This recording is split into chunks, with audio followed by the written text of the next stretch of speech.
Kimberly Snyder, welcome to the podcast. Oh, thank you so much for having me. It's so nice to be here looking at each other, having a conversation. Even more so for me because I have followed you for so long. My husband told me about you when I was first getting into nutrition. He's like, check out this woman. She's doing these glowing green smoothies. And I started making them for him. And Wow. it's Oh, look, amazing. look, Jody, I'm drinking You've it got now. one. I love it. What's in yours? Because I know you kind of shake it up with different ingredients. What's in yours today? I shake it up. And also, I'm at a point now where my older son, who just turned 6, loves to make them with me. So it's really fun as a family to put different things in the blender. Our favorite new ingredient, seasonal ingredient that we're adding in right now is frozen mango. Oh, So nice. I will say that my second son, Moses, his favorite food in the world is mangoes. And when I was pregnant, it was all I wanted to eat. I ate literally a million mangoes. So That's it's so funny to see funny. my children and to see, the truth that what you eat while you're, when you're pregnant with a child after conception really does have an impact. So both our whole family, my husband too, we all are daily GGS drinkers. It is true that we still drink it every day, but Amazing. frozen mango right now, Josie, and I would say we're growing a lot of kale, so there's a lot of kale always in the rotation as well. Amazing. Where are you now? Because I know you've been talking about you've got this amazing house or place in Hawaii. Where are you now? Where mangoes are in abundance that I'm seriously jealous of. It's true. And we can talk about abundance because, if you told me that my life would unfold in this way a few years ago, I would have I would have been excited, but maybe in a little bit of disbelief. One of the topics I talk about in the book is abundance and really changing your life, even though you may be in a present state where your life isn't exactly where you want it to be. So to answer your question, we're back and forth. It is the dream for me. I love California. I'm looking out my window now. We have redwoods in our land and sequoias and oak trees. But I also love tropical. So we live in the mountains here. We're about 10 minutes from the beach, but it's this place outside Los Angeles, which is very amazing community and bobcats and mountain lions. And then we go about once a month to this property that we bought in Hawaii, which we're restoring into a cacao farm. It had animals on it. It had cows and goats. We moved them out. Wow. In a very compassionate way. They're going somewhere else where they can live out their days peacefully. And then we're starting the cacao nursery actually next week. And so we've cleared the land. We've put in about 220,000 bees. So it's going to be our family farm, and it'll be a sub brand of my brand called Solluna, which means the sun and the moon. So we have offerings in all of the cornerstones. So look out for the Bear Family Farm stuff coming over the next year as well. Wow. I had no idea. I didn't even know. Do you know what I've always imagined? I always thought, oh, maybe I'd love to have a farm. And I thought, oh, I don't really want to deal with like animals. And the idea of a chocolate farm is the best thing I've ever heard. How are you? So are you just planting your own cacao? Like how? Realize I'm It's going a bit it's a off topic. Yeah, it's a whole thing. It's going to be we brought in a permaculture farmer who understands how things work synergistically, and then there's this incredible forest on the land, not just a tropical forest which is all around, but actual they're called Norfolk Island fir pines. So they came over hundreds of years ago from Papua New Guinea. So imagine this beautiful forest with these big fir trees. And so I sit in the forest all the time and I meditate. And our idea is also to grow mushrooms. So things like tropical reishi and then turmeric and holy basil. So it'll be kind of a smorgasbord of plants, but it will be, a farm of all organic cacao, chocolate, turmeric, like I said, all these amazing plants. It's not an animal farm. Oh, that Although we sounds have amazing. there's lots of wild chickens and things like that running around as in most of Hawaii. So it's exciting. Okay, maybe we should start the podcast and I can just book in a date of when I can come and see you because that sounds magical. I know you're really Yeah. big on like traveling, and I remember reading your beauty detox solution and you spoke about your journey into wellness, and it was through your skin, and then you went on this like voyage around the world learning about health and wellness. Can you tell me more about that? Because I remember reading and going, I'd just love to know more. Like, what did she learn? Where did she go? Yes. Yes. And I'll tell you another funny story about that, Jody, is, when where do I begin? I really talk about that journey as in more detail in the beginning of this book, You Are More Than You Think You Are, because it was such a fundamental part of my journey to this day. So the reason that journey was so impactful was because, first of all, it was after, as you guys would say, uni. It was after college. I didn't really know what I wanted to do. At one point, I thought I would be a doctor, and I went in with a partial science and math scholarship, but it didn't sit right with me. So I didn't know what I wanted to do, but I felt this pull inside of me to learn, to grow, to expand. And now I would use the word seeker. I was a seeker. I wouldn't have used that word back then, but now I'm further along in my journey. And so I can definitely say I was seeking. I was trying to find ways to feel better. I was really bloated in my body. I had a lot of constipation. I had a lot of acne. I had troubles with my body. And now I can look back and say, and I was literally trying to find a way to feel better and to create more freedom in my life. So anyways, I started out, it was going to be a couple weeks. I started in Southeast Asia, which anyone that's ever traveled or backpacked knows is the easiest place in the world to travel. It's laid out for backpackers. Basically, it's very easy to find other travelers. So I sort of got my traveling, sort of skills underneath my belt starting in Southeast Asia. And then I started to branch off into very much more difficult places like China, which was really difficult. I'm not talking about Shanghai and Beijing. I'm talking out in rural China, out deep, where I was for about 3 months. And then I was in India, which I talk about as the fundamental part of my philosophy. I was there for many months and I kept coming back. And then Africa, I camped for about 7 months. And that was very challenging, Middle Eastern, like in the heart of Africa, getting 3 flat tires and running out of water, all sorts of being chased by elephants. This is not Southeast Asia anymore, right? This is, real world stuff. So the reason, Jody, I say so much about the journey is because for me, it was a real break from the Western world. And it gave me a chance to reframe and to step back and recontextualize and see what I really believed in and what was sort of passed to me ancestrally or from the media, whatever it was that I didn't believe in anymore. So it really challenged my ideas of health, wellness, beauty, success, abundance, all these different things. And as I mentioned, the country that had the biggest impact on me was India. So I started learning about yoga and meditation for the first time in energy. And I found my guru, my teacher, my main teacher, Paramahansa Yogananda, who is the one that brought yoga to the West. And so here I am backpacking and I'm starting to learn about union and learning about these ideas of energy that I never heard before. And it changed my whole life. So right away, I started to see these patterns starting to emerge in my life, which we can talk about more in a moment. Just this flow, it was a very different energy. And so I came back, fast forward, I come back to the United States after being on the road for about 3 years. I still didn't know what I wanted to do, Jody. That's the funny thing, part of the story. No, but I started a free blog. Back then, this is 10 years ago. So KimberlySnyder.net. KimberlySnyder.com was owned by this guitarist. She wanted to sell it to me for like $25,000. I was like, no, sorry, I don't have that money. So anyways, it goes on. And then I was teaching yoga asanas and I was going back to nutrition school. So then all of a sudden, all this stuff just started to grow. I had no money. I didn't know anybody. People started to read my blog and I would just tell my yoga students about my blog. And then suddenly it was growing and growing. And my first celebrity found me. To this day, I still don't own a TV. So I certainly wasn't trying to get into Hollywood, but somehow I got pulled in. I started working with all these celebrities. I started being a regular guest on Good Morning America. And then the first book deal came. And this is a long way of saying this, Jody, but first book was basically this book. You Are More Than You Think You Are, the teachings of this book. My working title was Catching the Fire.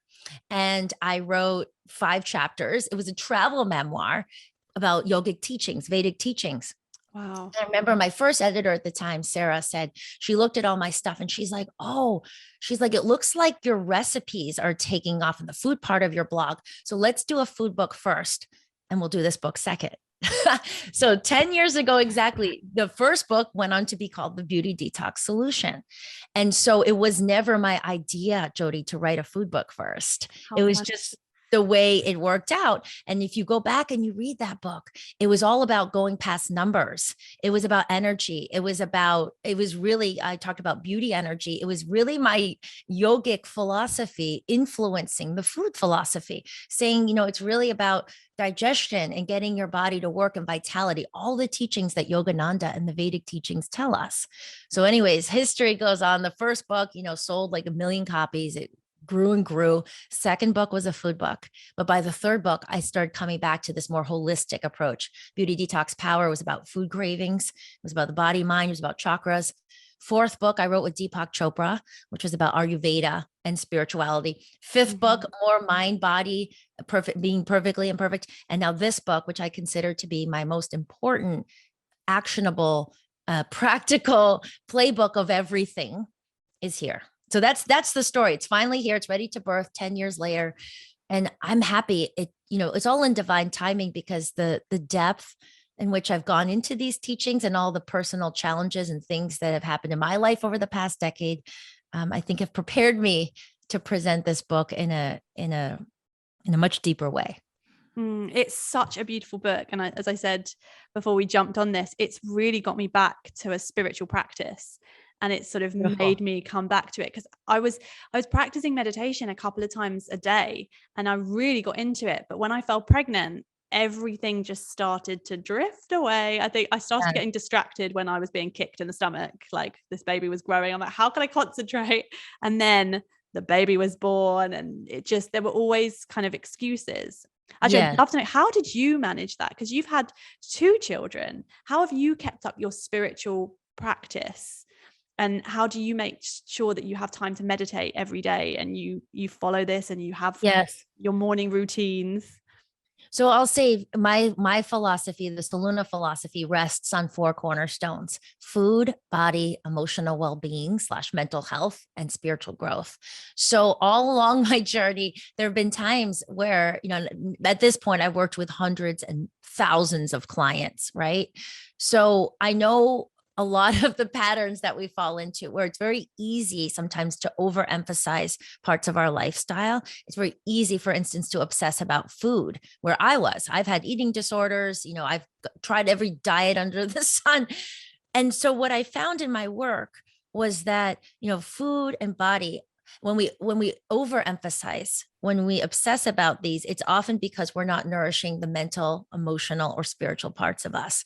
So over time, what I came to see, and then about 5 years ago, I went through a rock bottom place in my life where I lost my mom really suddenly. And then I became a single mom with my older son, which I detail in the book. And it was really at this point, Jody, where when you hit rock bottom, it's you either rely on your practices or you don't. It's easy to dip in and out of meditation when things are going well and your life is flowing. But when you get to a place where you're like, this isn't how I wanted my life to turn out, and it's really hard to even breathe to get through the day, that's when I really went in. That's when my whole life changed. That's when I went really deep into these practices and the meditations, and not just sitting in meditation, but what I talk about in the book, just checking in with your energy moment to moment. Every 10 seconds, our biochemistry shifts. So just starting to be aware of what was going on in my body. So about 5 years ago is when I went in deep. And then I really reset for about 5 months. I worked on myself. And when I came out, I had this new sense of wholeness that I never had before. Even writing the earlier books, even going about being, what the world saw as a very healthy, radiant person, on the inside, I had a lot of work to do with stress and the ways that, I tried to validate myself and relationships and all sorts of things. I really took a deep look at myself. So anyways, when I emerged, there was a different sense of wholeness and trust in life and just confidence. And these are really important topics, right? Because this is what I talk about in the new book. It's really about our inner state. So we realize when we start to work with our spine and our brain, our central nervous system, and not just having our energy always flowing out with our peripheral nervous system and what we're sensing, which is why I think we tend to get overwhelmed, confused. We need to direct our energy back to our center to see what's right for us, back to our intuition, back to our heart. And then we create healthy relationships once we really center ourselves, including the all important relationship with food, which many of us continue to struggle with for years and decades, right? So this is why I'm talking about this so much, Jody, now, is because I can see the importance of lifestyle. I can see that when I meditate in the morning, I honor that part of me. I do it while my older son's in kindergarten and baby's napping. But I understand that when I do that, I don't have the same food cravings. I can discern when I'm hungry. I actually am a million times more productive. I can see where I put energy in during the day. My conversations with my team are more efficient. So it's more practical when I meditate, Jody. It's not just this this nice thing to feel good. I see the practical nature of meditation. And so therefore I prioritize it. I hear you. It's really interesting when you talk about, and I can really relate to this obsessing with food, because I think I've been on this path, I'm like, I'm a nutritionist. This is what I'm all about. And yet I'm like, well, there's evidence for this diet and there's evidence for this one and there's this. And I'm also trying so many different things and so many different supplements. And it's like, actually, this has kind of got to stop. Food, you've got the baseline, but there's so much more to it. And I'm often working with clients and saying, you can have the food down, but if you're stressed, if you're just, not grounded, if you don't have a spiritual practice, it's just, you're never going to be fully well. So it's like that, the 4 cornerstones, as you said, it's just about bringing that all together. Well, Jody, hold on. I want to show you something real quick. It's this piece of paper. I drew this yesterday, Jody, for our Salona Circle, which is our online program. Anyone's welcome to join it. We have some Australian beauties as well, where we talk about a theme every month, and then we go take a really deep dive. So our theme this month is daily rituals and habits to create safety on the inside in an uncertain world. So do you see this little diagram, love? Yeah. So this is how I think about lifestyle and wellness, right? So here's the 4 cornerstones. We got food, body, emotional well-being, and spiritual growth. What this is meant to do is to provide a solid structure in your life, right? So you start to flow more in your day. There's less decisions to make. And the most important thing, Jody, less thinking. Okay. We'll talk about that in a minute. So what happens when you start to understand how to take care of yourself? You know what to eat, right? You know how to take care of your body. This then starts to fade away.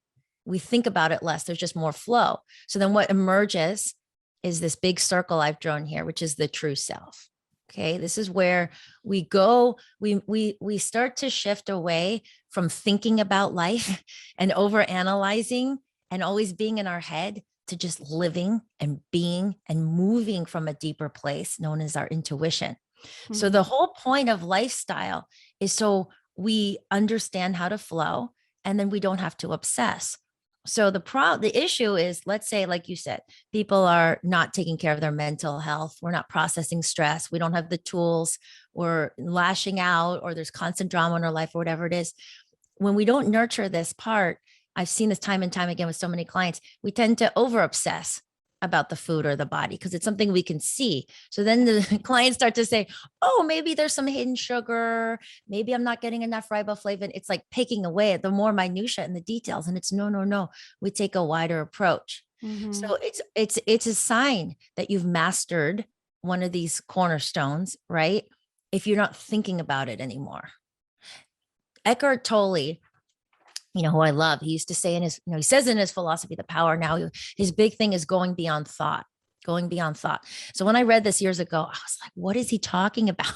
It sounds nice, but we have to think, don't we? And then I started going deeper and deeper into Vedic philosophy, ancient philosophy and yogic philosophy. And it's saying the same thing, Jody. So it's like beyond the mind chatter, what the Zen Buddhists call the monkey mind. It's like the thoughts of the ego. It's going all along. There's a part of us that's watching our thoughts. That's the true self. That's who you are, your authentic nature, beneath the fear, beneath the shell, beneath just what you look like. This is your, what Yogananda calls the infallible voice of the inner counsel. This is where you're guided with more flow. Oh, I'm really hungry. Or these are the foods that will really serve me. Or this is the right relationship to be in. Or this is really toxic. I'm going to end this friendship, whatever it is. We start to come from this deeper place, and we tap into this deeper place through our practices like meditation, but also creating structure, lifestyle sequences in our life, how we eat, how we're exercising, our sleep patterns, all of this stuff. So there's less thinking and analyzing and more being and letting our creative power come forward. And, the longest chapter in the book is called You Are Creator, right? And this is after we've moved the blocks of fear. We've embodied more of who we are, which is wholeness and peace, which is part 2. And then part 3, we create. If we go straight to creating, whether it's a healthy body or your best business idea, whatever it is, but we haven't cleansed. It's like doing a physical cleanse. We haven't cleansed the fear and the bigger blocks. We always get fragmented results because you can say what you want, but the energy doesn't line up. So anyways, Jody, yeah, it's important that we start to create rhythms and routines, whether it's diet, again, exercise, all these different parts. So it just starts to flow. And then the thoughts start to settle down. And what emerges is your intuition and your best creativity and love and kindness and bliss, which is beyond thought. Oh, it's so beautiful. I could listen to you talk all day long. I just want to be this. I want this energy. How do you go about your day then? Your energy, Jody. Well, let's be friends. I'm going to come to your cacao farm. I will help you. Yes. Are you in Australia, by the way? No, England. Oh, okay. Yeah. Oh, you're sorry. I usually am really good at discerning the difference between an Aussie accent and a British. We sound the same. No, now that you're saying it, I spent a lot of time in both. Yeah. I spent time at Oxford. I did a semester, and then I worked on several Marvel movies. So I was in Richmond for months. And then I lived in Australia. Beautiful. It's really beautiful. I was next to Kew Gardens. Is that how you say it? Yes, Kew Gardens is lovely there. Yeah. Okay, Olivia, not to get off track. You were asking me how did my day flow? Yes. What do you do? How do we, because I look at you, I'm like, yeah, I just want to be like her. I want this energy. I want to flow in my life. Like how do we get this? Obviously reading your book, obviously, and having GGS smoothies every day. Where do we begin with this? Yeah. What do you do? So the place that we begin is in the morning. It is in the morning practice, because the morning energy will flow into the rest of your day. It's directing energy, right? So it's really important that we create, first of all, intention. What is our intention for the day? How do we want to feel? So the second I wake up, between getting up, well, both of my babies are in the bed with me. Sometime between, when I get up and I go to the bathroom for the first time to brush my teeth, I set my intention for the day, which is usually the same thing. It is very simple. I want to embody unconditional love today. Something very simple, down deep. And so it just sort of helps me flow with that intention. I think intention is everything. And then I create that morning practice where I'm drinking lots of water in the morning, room temperature water, hot water with lemon. I stack my morning practice. While I'm drinking the water, I'm taking my 2 SBO Solluna probiotics, which are so effective, clinically researched, to emulate the soil, emulate how our ancestors got probiotics to go in and actually proliferate, drinking the glowing green smoothie. And then a little bit later, I have to settle in the kids, do lunch, get to kindergarten. And then just before our podcast, there's a moment here where baby is napping, brother's at school. And that's when I do my, ideally 30-minute meditation. So it shifts, right? Because when the babies were young, I do meditation in bed with them, but those are the components, and I never shift that. Right. So in someone else's life, the meditation might be before everything else. These are the core components. And then the other last part, and I'm looking for my journal here, Jody, this is the really important practical part as I go into the day, is after I meditate, I ask the question, what's the highest and best use of my energy today? Right. And so I sort of sit and I see what emerges. Before, I would be less productive when I took a very masculine, linear approach. Here's my to-do list. I'm going to hammer it out. Now I've realized, as I've gone through, that energy is energy, right? And so it's like the seasons, the cycles, the circadian rhythms, what's happening. You can't push. You may want it to be, sunset, but it's sunrise, or vice versa. We're in a different place. So once I started to learn that about myself, I could feel my own energy and say, okay, in this moment, I'm feeling really outward. I'm going to shoot some videos. I'm going to shoot some content, or I'm really inward. I'm going to do some research. I got to write these articles today. So the reason I feel more joy is because I'm not trying to squash my energy and push it. I'm, doing that morning practice. So I'm prepared for the day like a warrior. My favorite chapter in the book is You Are a Warrior, where I teach you how to clarify your purpose and realize that all of us have a part of our purpose is serving each other in the collective, right? Which gives us more energy to go into the day. And then I sit and I think, what's the highest and best use of my energy? I go inside and I wait for that answer, and then it directs me. And I got to tell you, with 2 kids, business, podcast, books, I've never felt more productive. And I think that's possible amazing. for all of us once we move out of, getting out of that very linear, approach. And also, Jody, on a practical note, is support. So we have to call on, I outsource things that I don't want to do. I don't have time to do. I always say I have 2 jobs. I can have 2 jobs, but not 3. Number 1 job being a mama to my sons. Number 2 is everything I mentioned, the podcast, the books, the company, all the courses, everything we're creating. 3rd job is the house. So I do enlist support for cooking, cleaning, all of that. So I can focus on the creative energy. Amazing. That's we got to balance it. You talk and talk and talk forever. I love to hear your interjection. No, I don't want to talk at all. I just want to listen. You take over. I'm all good. Just listening. I'm just good listening. I'm really just planning my trip to the cacao farm. But it's how the thing that comes to mind though is it just sounds so serene. And I've tried to recreate this in my house. I have a 3.5-year-old.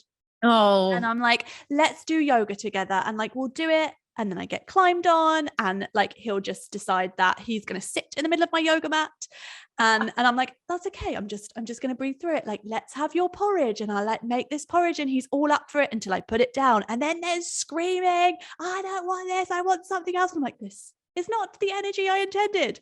How do your kids have meltdowns? Yes. Oh my gosh. Yes. How do you deal with it? How do you stay serene? Because I am like, I really thought I'd be Mother Earth and like Miss, like just out there in the garden raising natural kids. And I'm like, no, this is chaotic. Yeah. Please teach me. Yes. I have to say also, there is nothing in the world like British humor. I love it. It's so witty. And I just love the humor, which is, what I was going to say is there is a lot of laughter in our house, Jody. I think humor is really important because when we start to think things are so serious or so important, it's when we get triggered really easily. So I have learned, so funny, we had our 6-year-old, my son's 6-year-old birthday party last weekend. Oh. And just in the middle of the mess, we had these like party poppers. We were just letting them have a mess. We'll clean it up later. One of the moms she was like in the mess and she's like, oh my God, this would drive me crazy. And I was like, doesn't drive me crazy. I'm okay being in the mess now, right? Because I've relaxed a lot of this, like having to keep it seem so neat and so perfect. So there's one thing I've learned, and I have gone deep into this, Jody, because I'm a recovering perfectionist, right? And so we start to learn patterns that we create as an adult based on perhaps limited beliefs that we took on as children. And so for me, I realized, I took on a lot of beliefs. Everybody's doing their best. I had the most amazing parents, but these ideas that like, love is based on achievement. I have to be really perfect. I have to get the best grades. So as an adult, I started to go into that and reframe some of that. So to answer your question, number 1, it's really important. Humor is really important. Number 2, and this is a whole other conversation we could have a whole podcast about, but I've had some big realizations recently. One that came up during the book launch, actually, where I was coming back from New York and everything was going really great. I just got back from doing Good Morning America and the Drew Barrymore show. Drew's a long-term client of mine, like all these amazing things. And I was sitting on the plane. Oh my gosh, Jody. And I just had this big ego attack of like self-doubt, like, what if people don't know what you're talking about? What if people don't care? Like all this stuff came up. And so I went into this really dark place. Like I think all of us have moments of darkness, right? Which is where the light hasn't been. We all go through hard times and then we cycle and then we kind of come out of it. So this darkness lasted for about 48 hours, big self-doubt attack. And it's always the light comes. So I sat with it, Jody, and on the other side, a lot more freedom emerged where I start to realize it doesn't really matter. What I mean by that, all the stuff, it doesn't really matter. What matters is our central purpose, right? Which again, in chapter 3, you are warrior, I clarified. So we start to distill down what is our purpose, which is non-specific. We can say dharma, it's our through line in life. What is the purpose of my life? So I've simplified mine down. It's not, oh, I'm going to help do this and create this. No, my purpose is to connect to the true self, to the unconditional love inside of me, and to teach others to do the same. So I realize if I'm sitting with my kids, I'm living, and I'm trying to teach love. I'm in my purpose. And if I'm sitting there crying on the floor for a couple hours because I'm processing inside of me, something inside of me, but on the other side, I feel lighter. And then later I can share about that and teach people to go through that darkness. That's part of my purpose. I'm teaching a food recipe, or I'm cleaning the baby's throw up on the ground. It all becomes part of this thing.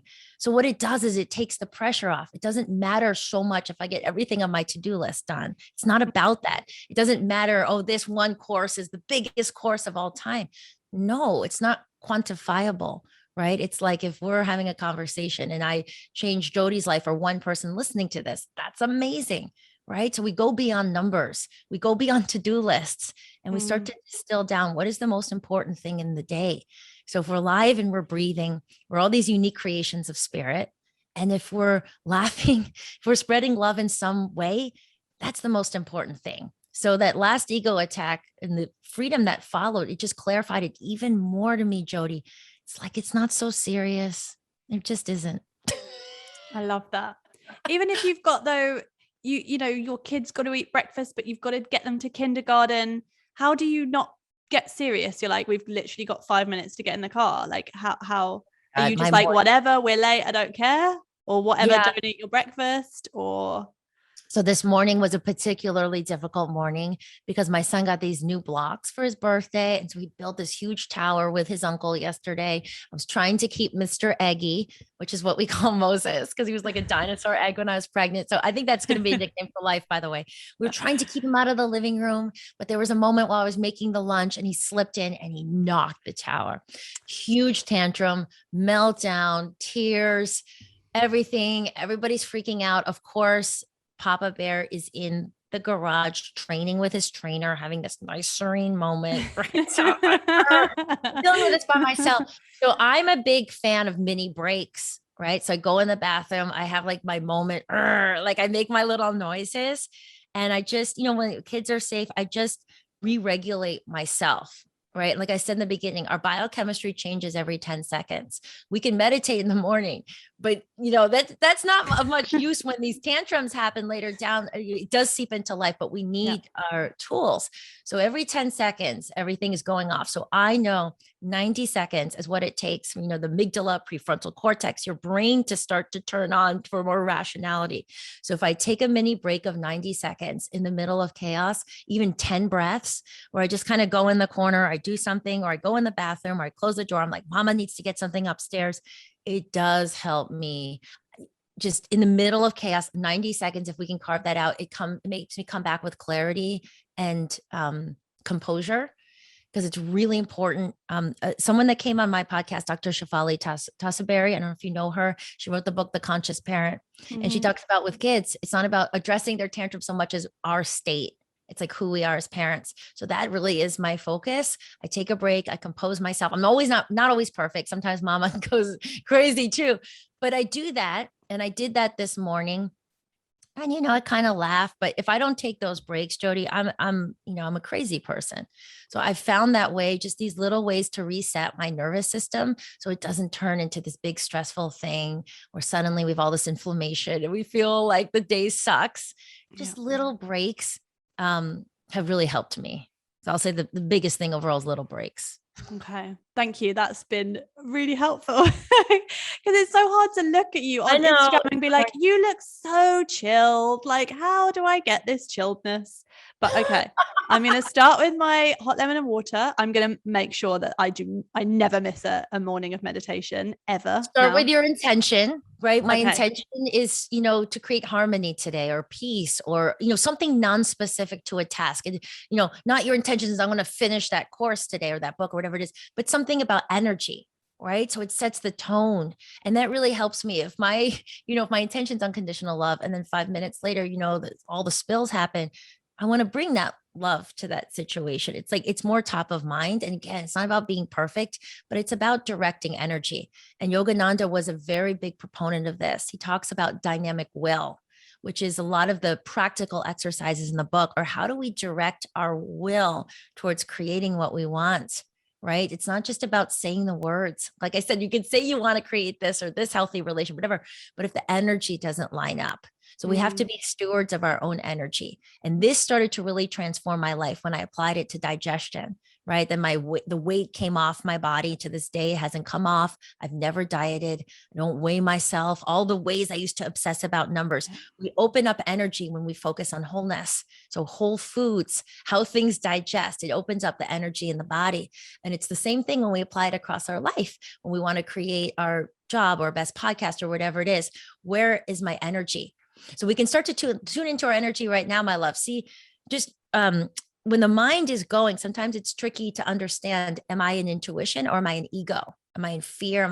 Is fear driving me underneath? So the place that we want to clear, we will get a clear answer for is the body, because the body doesn't have the same mind chatter.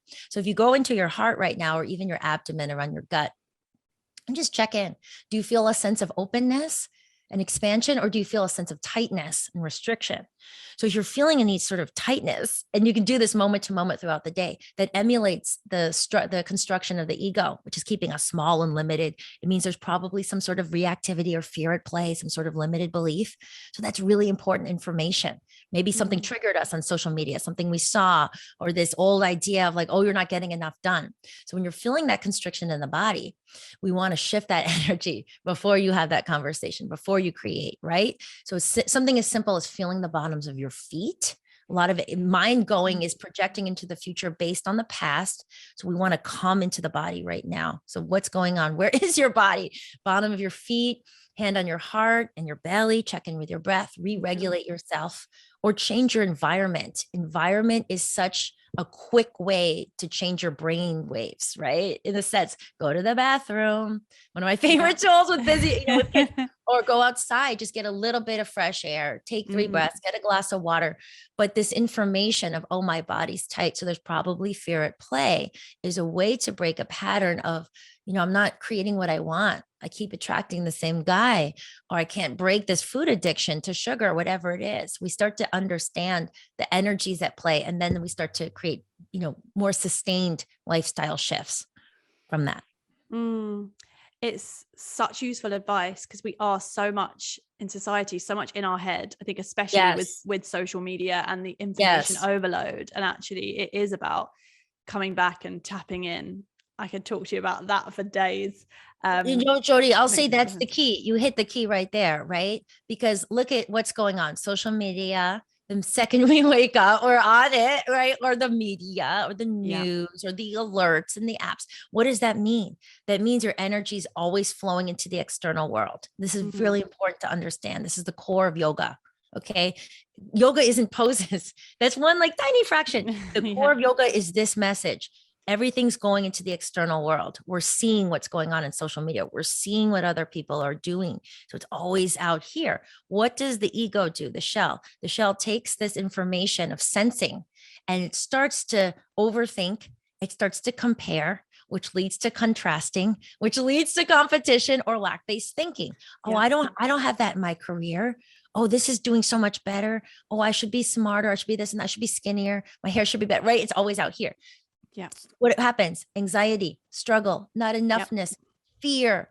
The antidote, the most important thing we can do is take a percentage of our time and attention and energy. Instead of always flowing out, we direct the flow inward into the spine and central nervous system. This is really the core of yoga, right? Because when we come in, now we come to source. Now we come to the true self, the uniqueness of who we are underneath the fear and the mind chatter. This is our unique gifts. No one can take this away from us. No one can be Jody. Jody can't be Kimberly. So it removes this drain of competition and comparison, which is so detrimental to creating the best stuff, right? So then we tune this in. Now this is where peace is. This is where best stuff is. So we transform our lives from the inside out. So the most important thing we do in our day is some practices to tune the energy inward. Like we said, feel what's going on in your body, meditate, journal, introspect. Yogananda said the biggest one of the biggest ways we grow is through introspection. We can hear all the great philosophy, but how does it apply to our life? Right. So it's all the internal stuff that may not seem as exciting as taking a pill or doing this one thing physically. But I promise you, once we tune in more inside, your whole life will change. And that's why I'm so passionate about this, Jody, because I look at my life and I'm like, oh shit, I look at where I was struggling with my body for so many years.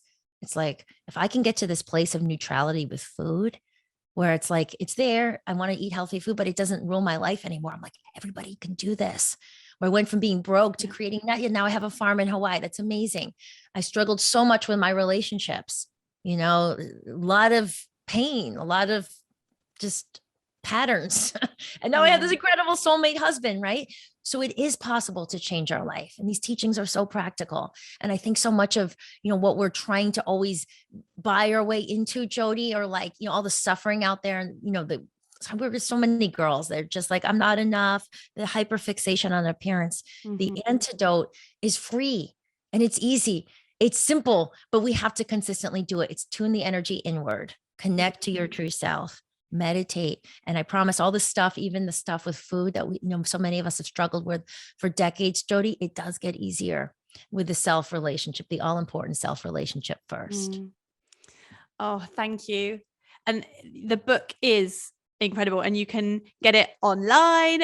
Where else can we find you? Also, by the way, anyone that's listening to this and like, I have no idea how to meditate, Kimberly makes it so easy in this.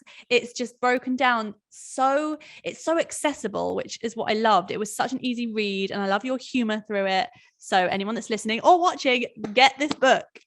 Where can we find you as well? Thank you, my love. Thank you. And I also say that I put out free guided meditations almost every week on our Solluna app.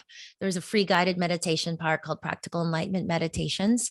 So everything is, you can access everything from my website, which is mysolluna.com, SOLLUNA.com. So our programs, the Feel Good podcast, our supplements, our courses, the Salona Circle. Everything. Babies that we birthed.